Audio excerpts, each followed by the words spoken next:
Welcome back to Radical and Relevant, where we're exploring the genius of the daily gospel. Today's reading is from the Gospel of Luke, chapter 4, verses 24 to 30.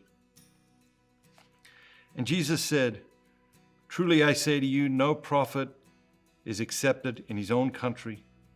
But in truth I tell you, there were many widows in Israel in the days of Elijah, when the heaven was shut up 3 years and 6 months, when there came a great famine over all the land, and Elijah was sent to none of them, but only Zarephath in the land of Sidon, to a woman who was a widow.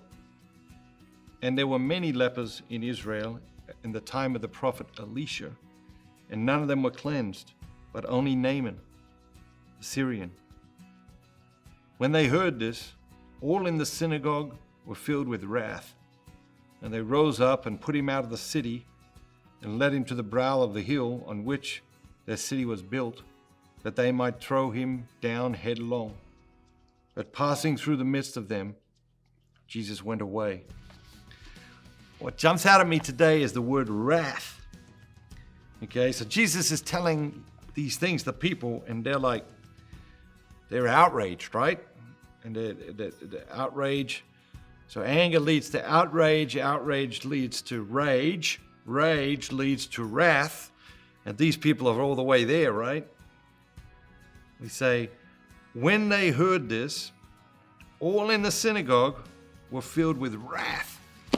Like we live in an age of anger, we live in an age of outrage, we live in an age where people are so rageful and so wrathful, and very often about like little things, right? It's like when you step back, people get so outraged by something. And then when you step back and you think, oh, that doesn't feel like, I understand maybe what they're saying, but that doesn't feel like the most important thing.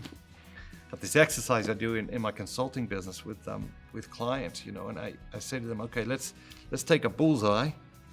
They'll be arguing about something that's of little consequence.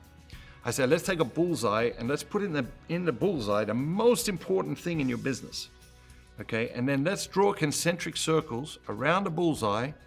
How many circles do we have to draw before we get to what you are arguing about, obsessed about right now in the business?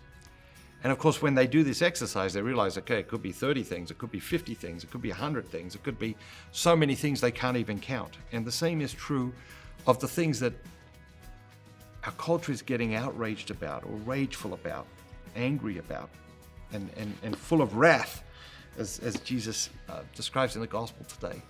Like, what's at the center? What's the most important thing in our life? Or what's the most important thing in our culture? And how many circles do you have to go out before we get to this thing that everyone's losing it over? Let's stay focused. Let's place Jesus at the center. Let's focus on what matters most. Let's focus on the best and highest use of our time, talent, treasures. And let's avoid getting wrathful, rageful, and outraged about things that are of little consequence. God bless you. Have an amazing day. And remember, be the very best version of yourself, all that God created you to be.